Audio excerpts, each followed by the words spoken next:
lady here. Welcome back to the channel, everyone. It is Friday afternoon. I hope y'all don't mind. I ordered my food and it was here in less than 8 minutes. Yes, we have a Chik FilA right on the corner and I thought it was going to take longer. So I'm going to have to do a mukbang, guys. Welcome, lady here. Welcome all of my subscribers. I want to welcome each and every one of my new subscribers. Welcome to the tribe, guys. Welcome to the channel. Also today I want to welcome also all of the new viewers that pop in today. Every day I get new viewers checking out the channel, checking out the tribe. Welcome everyone. It is Friday, guys. We were told today no more overtime and that I could not keep the overtime I worked this week. So I left an hour and 10 minutes early. It was great. I opened my sunroof. It is sunny and gorgeous this afternoon. I opened my sunroof, turned on the radio, and I came home an hour and 10 minutes early. It was time for another soft reline on my dentures. I do it myself with cushion grip. There is a video, a new video that I posted a couple of days ago. If you want to see how cushion grip works, you can watch it, or I can link it at the end of the video. Guys, today I wanted to do a video and talk to you guys about self-empowerment. I've been talking about how we have the power in us to help others, but in order for us to really help others, we really need to be empowered within ourselves to be strong enough to help empower others. When I got divorced from my ex,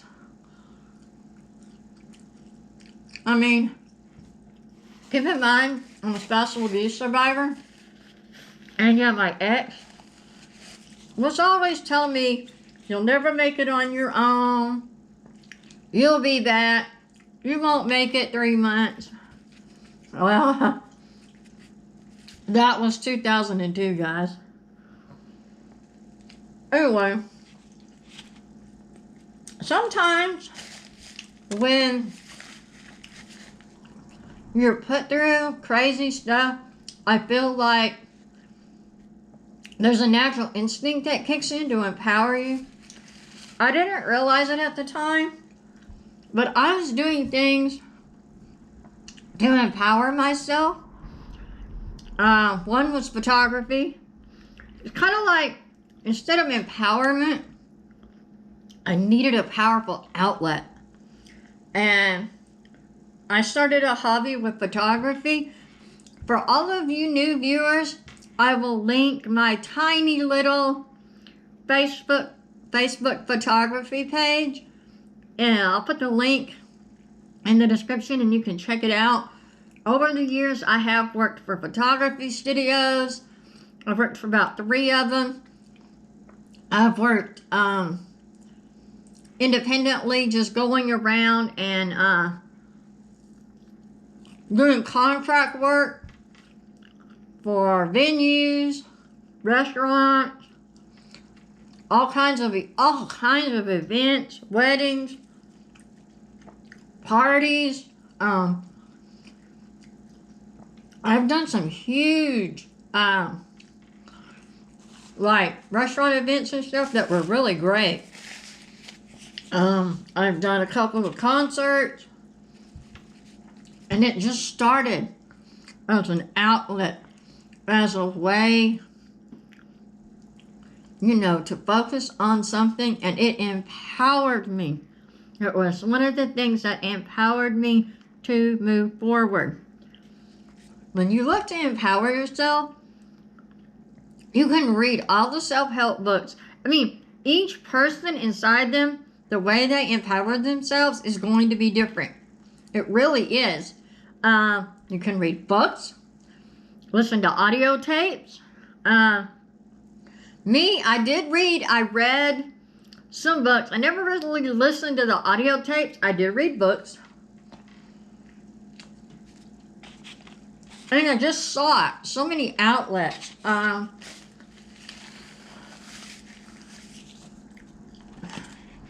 tried different things.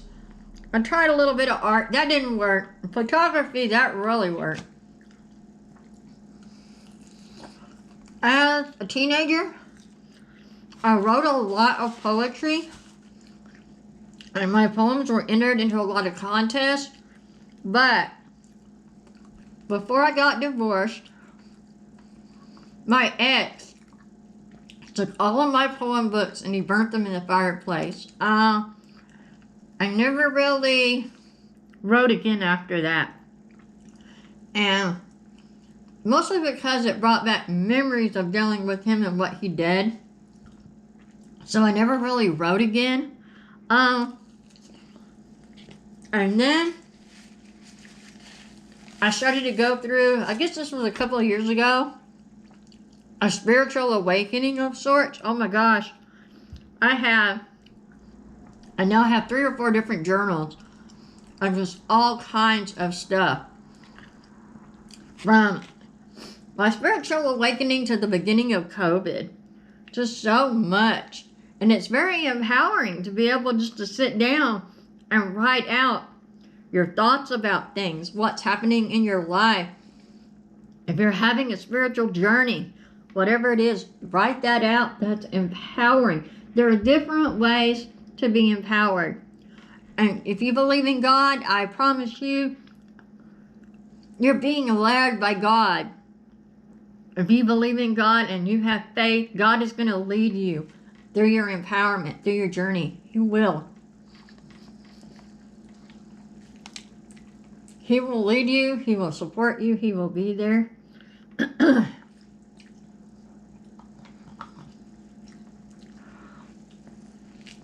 This is really good. I will tell you, the Chick-fil-A, I do not normally leave the lettuce on. That's actually very fresh, very good lettuce. So today we're talking about self-empowerment. Another thing that's really great for self-empowerment. If you are looking for a new job and you think you're underqualified, the first thing I want you guys to do, if you have even an inkling or a teeny bit of knowledge in a job that you think you're underqualified for, I want you to apply for it. The reason I tell you that is 9 times out of 10, those jobs you think you're underqualified for, they will hire you. Yeah, and you'll be making more than you thought you would because you were going to take, a less experienced job. So guys, if you need a new job and you're looking for a new job, even if you want to change jobs, I want you once a week to at least apply for one job that you think you're underqualified for. Trust me.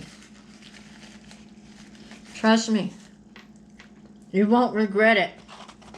So you have a really uncomfortable interview. Hey, you went to that interview and you sat through it, and I've done it.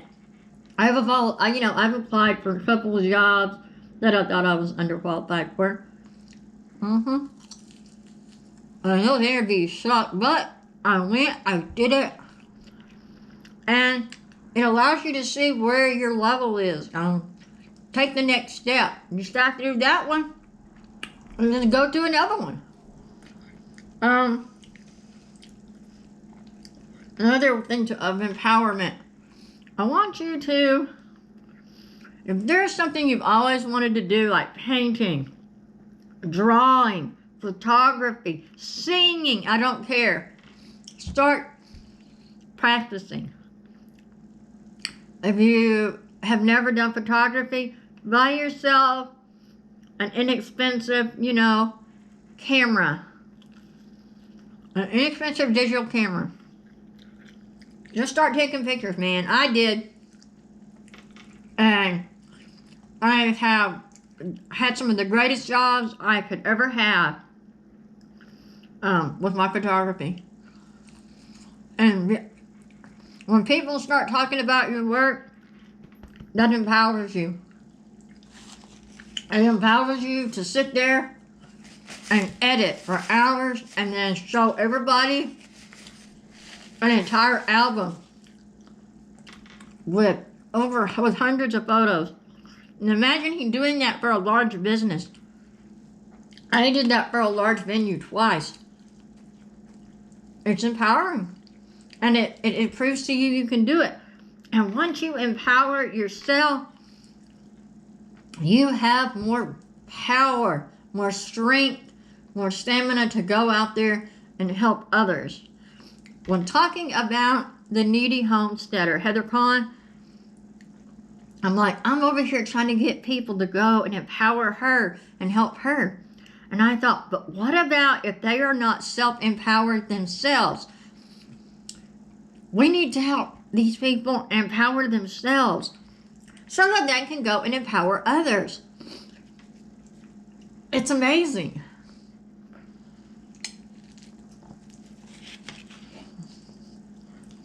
Now,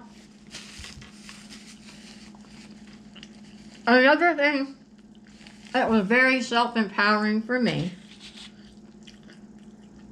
I got married at 18.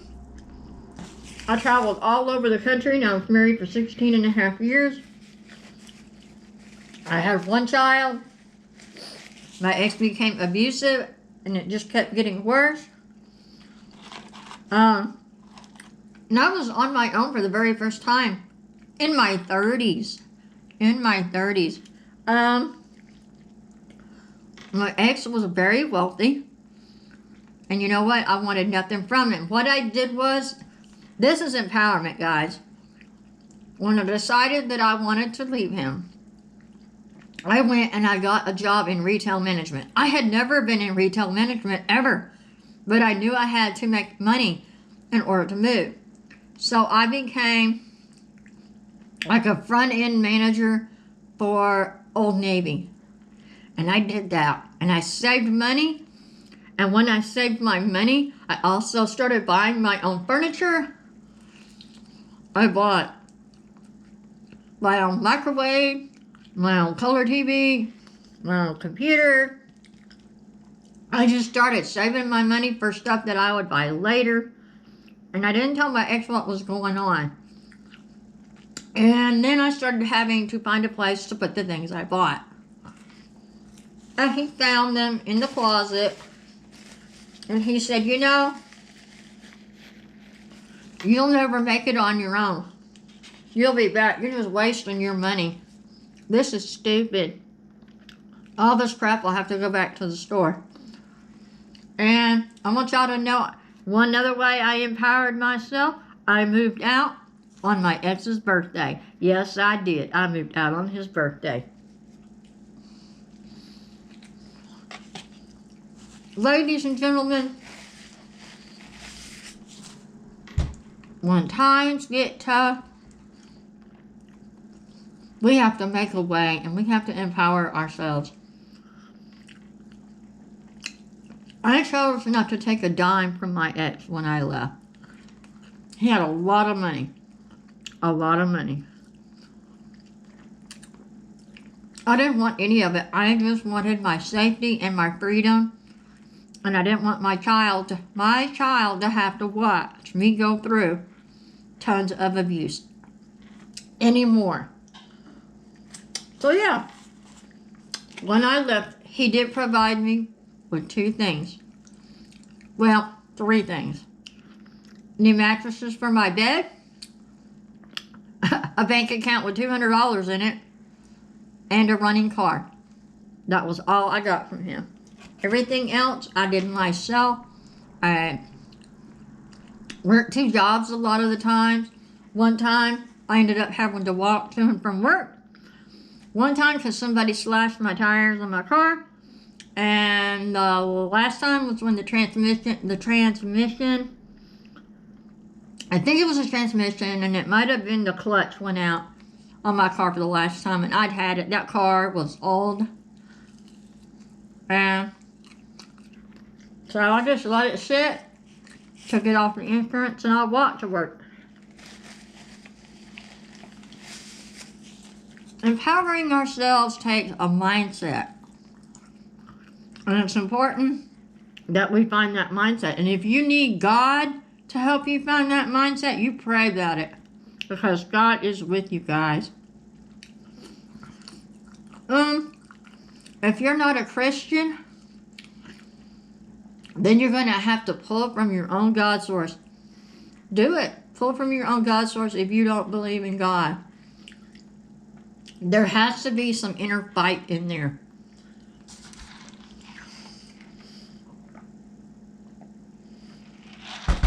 I'm telling you, during COVID, I literally had to draw unemployment to pay my bills because there was no other options. And now I'm back to work. All my bills are caught up. It can be done, guys. You have to want it. Empower yourselves so you can empower others, guys. I love you so much. Thank you for watching. Watch for a live stream later, and I'll smell you later.